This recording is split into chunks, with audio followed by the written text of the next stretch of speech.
రామాయ రామభద్రాయ రామచంద్రాయ వేధసే రఘునాథాయ నాథాయ సీతాయ పతయే నమః. కూజంతం రామ రామేతి మధురం మధురాక్షరం ఆరుహ్య కవితాశాఖాం వందే వాల్మీకి కోకిలం. అంజనానందనం వీరం జానకీ శోకనాశనం కపీశమక్షహంతారం వందే లంకాభయంకరం. మనోజవం మారుతతుల్యవేగం జితేంద్రియం బుద్ధిమతాం వరిష్టం వాతాత్మజం వానరయూధముఖ్యం శ్రీరామదూతం శిరసా నమామి. సివిఆర్ ఓం ఛానల్ ప్రేక్షకులకు నమస్కారం. రామరావణ యుద్ధంలో అపారంగా వానర సైన్యం అంతా కూడా మరణించేసరికి ఇంద్రజిత్తు చేసినటువంటి మాయా యుద్ధంలో ఇంత ఘోరం జరుగుతుంది. చిట్ట చివరికి ఆ బ్రహ్మాస్త్రానికి బంధితులైనట్లుగా రామలక్ష్మణులు కూడా నేల మీద పడుకుని ఉంటారు. అటువంటి సందర్భంలో విభీషణుడు, హనుమ వీళ్ళిద్దరూ కూడా కాగడాలు చేబూని ఎవరెవరు బ్రతికి ఉన్నారా అని చెప్పని వెతుక్కుంటూ నెమ్మదిగా వస్తూ ఉంటే జాంబవంతుడు కనిపిస్తాడు. ఆ జాంబవంతుడు కూడా శక్తిహీనుడై దాదాపుగా ప్రణావశిష్యుడై ఉంటాడు. అటువంటి సందర్భంలో జాంబవంతుడు హనుమ జీవించి ఉన్నాడా అని చెప్పి ప్రశ్నిస్తే హనుమ రామలక్ష్మణులని అడగకుండా హనుమను ప్రశ్నిస్తున్నావేమిటి అంటే, హనుమ గనక జీవించి ఉన్నట్లయితే మనమందరము కూడా జీవించి ఉన్నట్లే, హనుమ లేకపోయినట్లయితే మనమందరము కూడా మరణించినట్లే లెక్క అని చెప్పి జాంబవంతుడు చెప్పి హనుమను కైలాస శిఖరం వైపు అతి శీఘ్రంగా వెళ్ళమని చెప్పి, అక్కడ ఔషధీ పర్వతం ఉంటుంది, సర్వౌషధులు దాని మీద నెలకొని ఉంటాయి.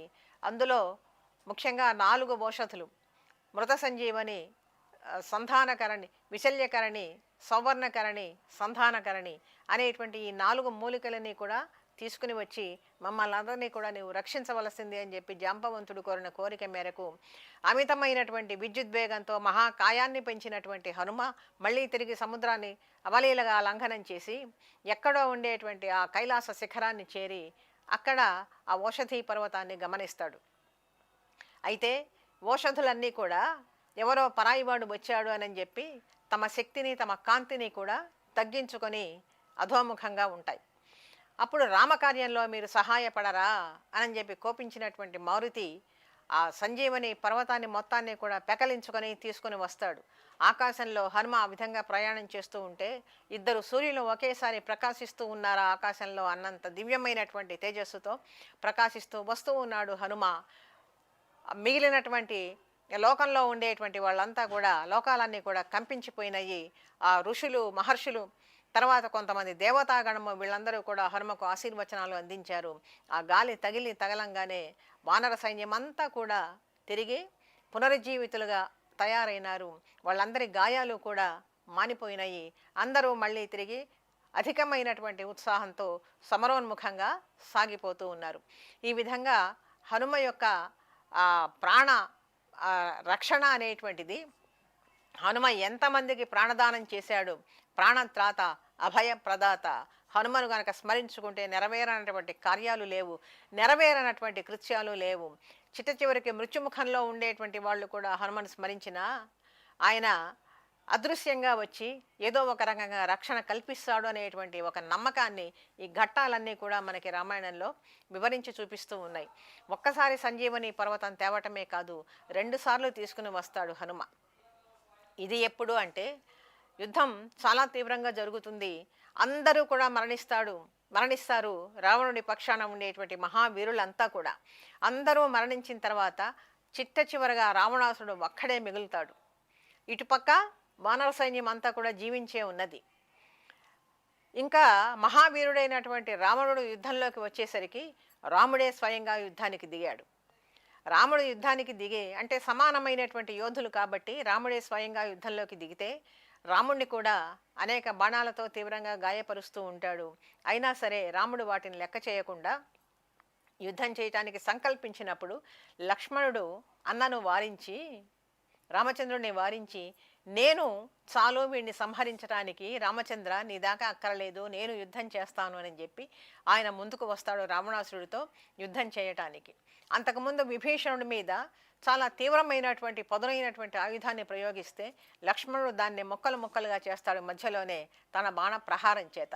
అప్పుడు క్రుద్ధుడై లక్ష్మణుడి మీదకి అతి భయంకరమైనటువంటి శక్త్యాయుధాన్ని ప్రయోగిస్తాడు రావణాసురుడు.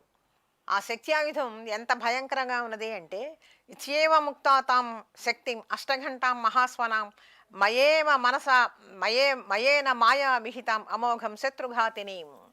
అది 8 గంటలతో కూడి ఉన్నదట. చాలా మేరు పర్వతంతో మందర పర్వతంతో సమానమైనటువంటి బరువు కలిగినటువంటిదట. చాలా అపారమైనటువంటి శక్తి సమన్వితమైనటువంటిది. అయితే అటువంటి శక్తి ఆయుధాన్ని అతి బలిష్ఠుడైనటువంటి రావణాసుడు తీవ్రమైనటువంటి క్రోధంతో అమితమైనటువంటి వేగంతో లక్ష్మణుడి మీద ప్రయోగించేసరికి రాముడు దూరం నుంచి చూసి ఒక మాట స్వస్తి వాక్యం పలుకుతాడు అక్కడ.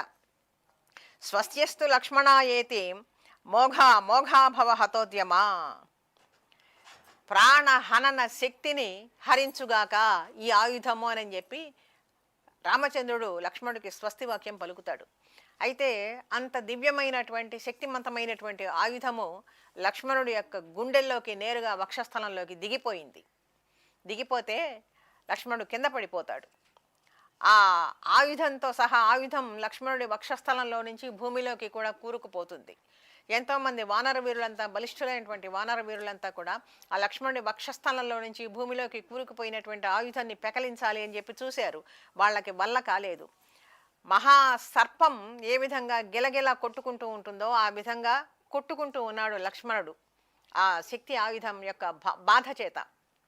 అప్పుడు రాముడు వచ్చి ఆ బాణాన్ని అవలీలగా పెరకి అవతల వేసి వానర వీరుల్ని లక్ష్మణుడికి సహాయంగా ఉండమని చెప్పి తాను యుద్ధంలోకి వెళ్ళి రావణాసురుడితో దివ్యంగా యుద్ధం చేస్తాడు. అమోఘమైనటువంటి అస్త్ర సంపదనంతా కూడా ప్రయోగిస్తాడు. రామచంద్రుడి యొక్క బాణ ఘాతానికి రావణాసురుడు అలిసిపోయి పారిపోతాడు యుద్ధరంగం నుంచి. అప్పటికి ప్రస్తుతానికి తిరిగి రామచంద్రుడు లక్ష్మణుడి దగ్గరికి వచ్చి చాలా బాధపడతాడు, దుఃఖపడతాడు. లక్ష్మణుడికి ఇటువంటి దుస్థితి కలిగింది, ఇటువంటి సోదరుణ్ణి నేను ఏ విధంగా పొందగలను, ఎన్ని దేశాలు తిరిగినా కూడా ఇటువంటి సోదరుడు నాకు దొరుకుతాడా అని చెప్పి పరిపరి విధాలుగా బాధపడుతూ ఉండేటువంటి రామచంద్రుడి దగ్గరికి వచ్చి సుషేణుడు అనేటువంటి ఆ వానర అధిపతి, ఆయన ఎవరు అంటే తార తండ్రి, ఆయన ఆయుర్వేద వైద్యం బాగా తెలిసినటువంటి వాడు, మహావీరుడు కూడా.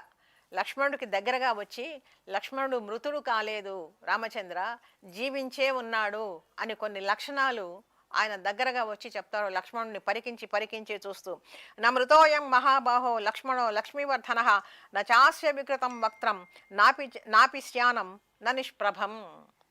ఎన్నెన్ని గుర్తులు చెప్తూ ఉన్నాడో చూడండి. మరణించాడా జీవించి ఉన్నాడా అని చెప్పి తెలుసుకోవడానికి డాక్టర్లు అక్కర్లేదు. ఇక్కడ కొన్ని లక్షణాలు చెప్తూ ఉన్నాడు. నా మృతోయం మహాబాహో లక్ష్మణో లక్ష్మీవర్ధన, లక్ష్మీ సంపన్నుడైనటువంటి లక్ష్మణుడు మృతుడు కాలేదు. నచాస్య వికృతం వక్త్రం, ఆయన ముఖము వికృతంగా మారిపోలేదు, వివర్ణం కాలేదు. నాపిశ్యావం నిష్ప్రభం, ఆయన ముఖంలో కాంతి అనేటువంటిది తరిగిపోలేదు. సుప్రభంచ సుప్రసన్నం చ ముఖం అస్యాభిలక్ష్యతే పద్మరక్త తలౌ హస్తౌ సుప్రసన్నే చలోచనే. ఆయన చేతులు ఇంకా ఎర్రగానే ఉన్నాయట, పద్మపత్రాల్లాగా ఉన్నాయి. అంటే ఏంటి, రక్తం ఇంకా రక్తధారణ శరీరంలో చక్కగానే ప్రవహిస్తూ ఉన్నది రక్తము. అయితే ఇంకా సుప్రసన్నే చలోచనే, కనుగుడ్లు చక్కగానే ఉన్నాయి, బాగా ఉన్నాయి. ఏవం నవిద్యతే రూపం గత్వాసూనాం విషాంపతే దీర్ఘాయుషస్తు మే మర్త్యాః తేషాం తు ముఖమీదృశం నాయం ప్రేతత్వమాపన్నో లక్ష్మణో లక్ష్మీవర్ధనః మా విషాదం కృధా వీర స ప్రాణోయం అరిందమః. ఇతని ముఖంలో ఎక్కడా కూడా ప్రేతకళ కనపడటం లేదు, జీవకళ ఇంకా ఉట్టి పడుతూ ఉన్నది. లక్ష్మీవర్ధనుడైనటువంటి ఆ లక్ష్మణుడు జీవించే ఉన్నాడు. కాబట్టి ఓ రామచంద్ర, నీకు విషాదం అనేటువంటిది అక్కరలేదు. ముక్కు దగ్గర ఇంకా శ్వాస ఆడుతూనే ఉన్నది. ఆఖ్యాస్యతే ప్రసుప్తస్య తత్ర గాత్రస్య భూతలే సోచ్వాయం హృదయం వీర కంపమానం ముహుర్ముహు. ఉచ్ఛ్వాస నిశ్వాసాలు చక్కగానే ఆడుతూ ఉన్నాయి. హృదయ స్పందన అనేటువంటిది ఇంకా బాగానే ఉన్నది. కాబట్టి లక్ష్మణుడు మరణించలేదు. ఇవన్నీ కూడా ఎంత శాస్త్రబద్ధంగా ఈనాటి వైద్య శాస్త్రానికి తెలిసినటువంటి విషయాలు కూడా ఆ రోజుల్లో ఎట్లా వర్ణించుకుంటూ వచ్చాడో మహర్షి, ఆ రోజుల్లో ఎంత నిష్ణాతులైనటువంటి శాస్త్రజ్ఞులు, సర్వశాస్త్రజ్ఞులైనటువంటి వాళ్ళు ఎంతమంది ఉన్నారో దీన్ని బట్టి మనం అర్థం చేసుకోవాలి. అప్పుడు సుషేణుడు చెప్తూ ఉన్నాడనమాట. హనుమంతం ఉవాచేదం హనుమంతం అభిత్పరన్ సౌమ్య శీఘ్రమితో గత్వం శైలం ఓషధి పర్వతం. హనుమా, ఇంతకుముందు నీవు తెచ్చావే ఓషధి పర్వతం, దాన్ని మళ్ళీ తిరిగి తీసుకురావాల్సింది. పూర్వంతే కథితో యోసౌ వీర జంబవతా శుభ దక్షిణే శిఖరే తస్య జాతం ఓషధి మానయ విశల్యకరణీం నామ విశల్యకరణీం శుభం సంవర్ణకరణీం చాపి తథా సంజీవనీమపి సంధానకరణీం చాపి గత్వా శీఘ్ర మిహానయ సంజీవనార్థం వీరస్య లక్ష్మణస్య మహాత్మనః. లక్ష్మణుడు కోసం మళ్ళీ తిరిగి ఆ 4 మూలికలు నీవు పరిగ్రహించి తీసుకురా. మృత సంజీవని, సంధానకరణి, సంవర్ణకరణి, విశల్యకరణి అనేటువంటి 4 మూలికలు కూడా మళ్ళీ నీవు తిరిగి తీసుకురావాల్సింది అని చెప్పి లక్ష్మణుడు జీవించే ఉన్నాడు. అతని గాయాలన్నీ కూడా అతి శీఘ్రంగా మానిపోతాయి. తిరిగి పునఃశక్తిని అతను పుంజుకుంటాడు.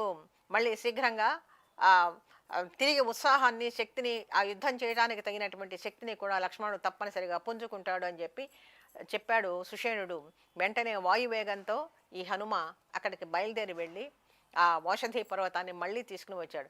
ఈ రకంగా హనుమ చేసినటువంటి మహత్కార్యాలు ఆ లక్ష్మణుడు వెనువెంటనే ఆ మూలికలు తాంగానే సుషేణుడు ఏం చేశాడంటే ఆ మూలికల్ని నూరి ఆ రసం తీసి లక్ష్మణుడి ముక్కు దగ్గర కొన్ని, ఆ శరీరం మీద కూడా కొంత లేపనం చేసేసరికి లక్ష్మణుడు అంత తీవ్రమైనటువంటి శక్త్యాయుధం యొక్క బాధ నుంచి కూడా విముక్తుడై చాలా ఉత్సాహంతో లేచి నుంచున్నాడనమాట. అప్పుడు రాముడు చాలా ఆనందపడ్డాడు. హనుమ చేసినటువంటి ఘనకార్యం మరెవరి వల్ల కూడా కాదు అని చెప్పి హనుమను కీర్తించాడు రామచంద్రుడు. ఈ విధంగా మహత్కార్యాలు, అద్భుతమైనటువంటి కార్యాలు చేసి ప్రాణప్రదాతగా నిలిచినటువంటి వాడు హనుమ. చాలా క్లిష్ట సమయంలో కూడా హనుమను స్మరించుకున్నట్లయితే ఇటువంటి వాటి నుంచి మనం రక్షణ తప్పనిసరిగా పొందుతాము అని చెప్పి రామాయణమే మనకి నిదర్శనంగా నిలబడుతూ ఉన్నది. 2 సార్లు సంజీవని పర్వతాన్ని తెచ్చి అపారమైనటువంటి వానర సైన్యాన్ని రక్షించాడు. ఆ మృత్యుముఖం దాకా వెళ్ళినటువంటి లక్ష్మణుడి కూడా ప్రాణదానం చేసినటువంటి వాడు హనుమ. యుద్ధం అంతా కూడా చిట్టచివరికి ముగిసిపోయింది. రావణాసురుడు హతుడైనాడు. విభీషణుడు అంతకుముందే పట్టాభిషిక్తుడైనాడు. ఎప్పుడైతే శరణాగత వత్సలుడైనటువంటి రామచంద్రుడు విభీషణుడికి తన అభయాన్ని ఇచ్చాడో అక్కడే ఆ సముద్ర జలాలతోనే లంకకి విభీషణుడిని అభిషిక్తుడిగా చేశాడు రామచంద్రుడు. అందుకనే ఇప్పుడు మళ్ళీ తిరిగి రావణాసుర సంహారం తర్వాత విభీషణుడు రాజైనాడు. లంక మొత్తము కూడా విభీషణుడి స్వాధీనంలోకి వచ్చింది. విభీషణుడు రామచంద్రుడి యొక్క ఆధీనంలో ఉన్నాడు. సీతమ్మ మాత్రం ఇంకా లంకలో అక్కడ అశోకవనంలోనే ఉన్నది రాక్షసీగణం మధ్య. ఇప్పుడు రామచంద్రుడు హనుమను మళ్ళీ పిలిచి, హనుమ, ఈ విజయ వార్తని సీతమ్మకు తెలియచెప్పిరా. ఇప్పుడు లంకలో నీవు భయపడాల్సిన పని లేదు. ధర్మబద్ధుడైనటువంటి, ధర్మాత్ముడైనటువంటి విభీషణుడు ఈ రాజ్యాధిపతి. నీవు హనుమ విభీషణుడు యొక్క అనుజ్ఞ తీసుకుని మాత్రమే ఆ లంకలోకి నీవు అడుగుపెట్టు. ఆ అశోకవన దగ్గరికి వెళ్ళి సీతమ్మకి విజయ వార్త చెప్పు. సీత సురక్షితంగా ఉన్నావు, నా మాటగా నీవు అందించు అని చెప్పి కొన్ని సందేశ వాక్యాలు వినిపిస్తాడు రామచంద్రుడు. అంటే దీనికి కూడా హనుమనే ఉపయోగించుకున్నాడు రామచంద్రుడు. రావణాసురుడు సంహరించబడ్డాడు. రామచంద్రుడి యొక్క విజయ వార్తని చెప్పటానికి కూడా హనుమే తగినటువంటి సమర్థుడు అని చెప్పి రామచంద్రుడు భావించి అక్కడ కూడా హనుమే మనకి ప్రధాన పాత్రధారిగా కనపడుతూ ఉన్నాడు. ఆ తల్లి దగ్గరికి వెళ్ళి 2 చేతులు జోడించి నమస్కారం చేసి హనుమ ఈ విధంగా మాట్లాడుతూ ఉన్నాడు. వైదేహి కుశలీ రామ సహ సుగ్రీవ లక్ష్మణ విభీషణ సహాయాశ్చ హరీణాం సహితో బలై కుశలం చాహ సిద్ధార్థో హతశత్రురనిందమ. అమ్మ, లక్ష్మణుడు క్షేమంగా ఉన్నాడు, రామచంద్రుడు క్షేమంగా ఉన్నాడు, సుగ్రీవుడు, మేమందరము కూడా చాలా క్షేమంగా ఉన్నాము. విభీషణుడి యొక్క సహాయంతో ఇదంతా కూడా జరిగింది. సుగ్రీవుడి సహాయంతో ఇదంతా కూడా జరిగింది. అని చెప్పి పృష్ట్వాతు కుశలం రామో వీరస్వాం రఘునందన అబ్రవీత్ పరమప్రీత కృతేనార్థ కృతేర్థే నాంతరాత్మన కృతార్థే నాంతరాత్మనే. ఆ ప్రభువు రామచంద్రుడు వివరించమన్నటువంటి విశేషాలన్నీ కూడా నీకు తెలియచేస్తాను. ఏమిటి అవంటే, ప్రియం ఆఖ్యామితే దేవి త్వంతు భూయ సభాజయే దిష్ట్యాజీవసి ధర్మజ్ఞే జయేన మమ సంయుగే తవ ప్రభావాత్ ధర్మజ్ఞే మహాన్ రామేణ సంయుగే లబ్ధో నో విజయ సీతే స్వస్థ భవ గతం యథా రావణశ్చ హతశత్రు లంకాచేయం వసే స్థితే అంటే, నీవు నీ పాతివ్రత్య ధర్మంతో నీ పతివ్రత శీలంతో ఇంతవరకు నీ ప్రాణాలు నిలుపుకొని ఉండటం అనేటువంటిది నా అదృష్టం సీత. ఇప్పుడు రావణాసురుడు మరణించాడు. ఈ లంక ధర్మాత్ముడైనటువంటి విభీషణుడు యొక్క పరిపాలనలో ఉన్నది. మనకి విజయం సంప్రాప్తమైంది. ఇది నీ స్వస్థలంగానే ఇంకా భావించు. ఎంత మాత్రమో ఇక్కడ నీకు రాక్షస భయము అనేటువంటిది ఉండదు. ఇక భయం అక్కరలేదు. ఈ లంకా వైభవం అంతా కూడా విభీషణుడి ఆధీనంలోనే ఉన్నది. నీ సందర్శనార్థమై ఇక విభీషణుడు అక్కడికి రానున్నాడు అనేటువంటి ఈ విషయాలన్నీ కూడా హనుమ ద్వారా రామచంద్రుడు సీతమ్మకు వినిపించాడు. యథాక్షరంగా రామచంద్రుడు ఏమైతే చెప్పమన్నాడో అదే మాటలు సీతమ్మకి వివరించాడు హనుమ. ఆ తల్లి చాలా సంతోషించింది. సంతోషించిన తర్వాత అప్పుడు హనుమ ఒక మాట అంటాడండి, అమ్మా, నిన్ను ఇంతవరకు కూడా ఈ రాక్షస స్త్రీలు చాలా కష్టపెట్టారు, అనకూడనటువంటి మాటలన్నీ కూడా మాట్లాడారు. వీళ్ళందరినీ నేను ఇప్పుడే నీ అనుజ్ఞ గనక అయినట్లయితే క్షణంలో వీళ్ళందరినీ కూడా చంపేస్తానని అన్నాడు. అయితే అప్పుడు ఆ తల్లి ఏమంటుందంటే, తప్పు నాయనా, వీళ్ళు వాళ్ళ ప్రభువు చెప్పినటువంటి ఆజ్ఞను శిరసావహించారంతే. రావణాసురుడు వాళ్ళకి ప్రభువు, ఆ ప్రభువు యొక్క ఆజ్ఞను వాళ్ళు పాటించారు. ఇందులో వాళ్ళ దోషం అనేటువంటిది ఏమీ లేదు. ఇదంతా కూడా నేను ఎప్పుడో చేసుకున్నటువంటి దుర్దశని ఇప్పుడు అనుభవిస్తూ ఉన్నానంతే.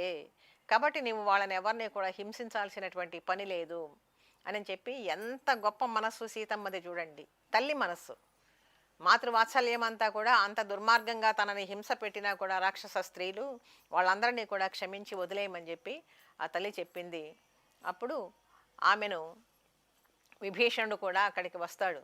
వచ్చి ఆమెను చక్కగా సుస్నాతగా చేసి దివ్యాభరణాలన్నీ కూడా అలంకరింపచేసి ఒక పెద్ద పల్లకీని సిద్ధం చేసి ఆమెను రాముడి దగ్గరికి తీసుకుని రావడానికి వీళ్ళంతా కూడా సిద్ధమవుతారు. అనంతరం ఆమె ఆ శీల పరీక్షను ఎదుర్కొంటుంది రామచంద్రుడి దగ్గర. ఆమెను చూడటానికి అటు రాక్షస శ్రేష్ఠులు చాలామంది, వానర శ్రేష్ఠులు చాలామంది, ఆకాశంలో నిలబడినటువంటి దేవతాగణం వీళ్ళందరూ కూడా చూస్తూ ఉండగా రామచంద్రుడు ఏమంటాడంటే, ఇప్పుడు స్త్రీలు పల్లకీలలో పరదాల మధ్యలో కూడా ఊరేగాల్సినటువంటి పని లేదు. ఇటువంటి పరిస్థితుల్లో స్త్రీలు నిర్భయంగా బయటికి రావచ్చు, యుద్ధ సమయాల్లో రావచ్చు, క్లిష్టమైనటువంటి పరిస్థితుల్లో బయట హాయిగా తిరగవచ్చు. కాబట్టి సీత, పల్లకి దిగి నీవు నడుచుకుంటూ రా అని చెప్పి ఆజ్ఞ ఇచ్చాడు. అనంతరము సరే, తనకి ఎక్కడ ధర్మాత్ముడు కాబట్టి రామచంద్రుడు అపవాద భీతి కలుగుతుందేమో అనేటువంటి భయం చేత, లోకం నిందిస్తుందేమో తనని అనేటువంటి భయం చేత సీతమ్మ తన పాతివ్రత్యాన్ని తాను తప్పనిసరిగా నిరూపించుకుంటుంది అనేటువంటి భావం చేత అగ్ని ప్రవేశం తనంతట తానుగా చేస్తుంది సీతమ్మ. రాముడు ఏమాత్రము కూడా ఆజ్ఞ ఇవ్వలేదు, నీవు అగ్నిలో దూకు అని. ఈ విషయం మనం గమనించాలి. అగ్ని పరీక్షకి తట్టుకొని తనంతట తానుగా ఆమె అగ్ని ప్రవేశం చేసి మళ్ళీ దేదీప్యమానంగా జజ్వల్యమానంగా నూత్రమైనటువంటి కాంతితో సువర్ణ సదృశ శోభలతో ఆ తల్లి అగ్నిదేవుడు బొడిలో కూర్చోపెట్టుకుని తీసుకుని వస్తాడు. ఒక తండ్రిలాగా సీతమ్మని మళ్ళీ తెచ్చి రామచంద్రుడి సమక్షంలో అప్పగిస్తాడు. అటువంటి సందర్భంలో బ్రహ్మాది దేవతలంతా కూడా వచ్చి రామచంద్రుడిని పరిపరి విధాలుగా కీర్తిస్తారు. నీవు సృష్టి స్థితి లయకారకుడైనటువంటి వాడివి, సర్వదేవతలు కూడా నీ అనుజ్ఞను అనుసరిస్తారు, శిరోధార్యంగా భావిస్తారు, అన్ని లోకాలు కూడా నీ శాసనంతోనే నడుస్తూ ఉన్నాయి రామచంద్ర అని చెప్పి అనేక విధాలుగా వాళ్ళు స్తోత్ర పాఠాలు చెప్తారు. తిరిగి అప్పుడు విభీషణుడు రామచంద్రుడిని అడుగుతాడు, నీవు లంకలో ఇంకా కొంతకాలం ఉండవలసింది అంటే. మళ్ళీ గుర్తు చేసుకుంటాడు, అక్కడ భరతుడు తన కోసం ఎదురు చూస్తూ ఉన్నాడు. ఒక్కరోజు ఒక క్షణకాలం ఆలస్యమైనా కూడా తాను ఇక ప్రాణాలతో ఉండను అని చెప్పి భరతుడు చెప్తాడు. ఆ ప్రతిజ్ఞను గుర్తు చేసుకుంటూ నేను వెనువెంటనే వెళ్ళాలి అని చెప్పి శీఘ్రంగా శత్రు సంహారం చేసి లంకకు విభీషణుని అభిషిక్తుడిగా చేసి ధర్మ స్థాపన చేసి రాక్షస మూకలందరినీ కూడా సంహరించి రాముడు దిగ్విజయంగా ఆ పుష్పక విమానాన్ని అధిరోహించి సీతతో సహా లక్ష్మణుడితో సహా అపారమైనటువంటి రాక్షస సైన్యం అంతా కూడా మేము కూడా వస్తామని చెప్పి నేను అన్నారు. వానర వీరులంతా కూడా ఉన్నారు అక్కడ. వాళ్ళందరూ కూడా ఆ పుష్పక విమానాన్ని అధిరోహించి ఉత్తర దిశగా సాగిపోతూ అయోధ్య వైపుగా ప్రయాణం సాగిస్తూ ఉన్నారు. అనంతరం ఏం జరిగిందో మళ్ళీ తెలుసుకుందాం. రామానుగ్రహంతో స్వస్తి.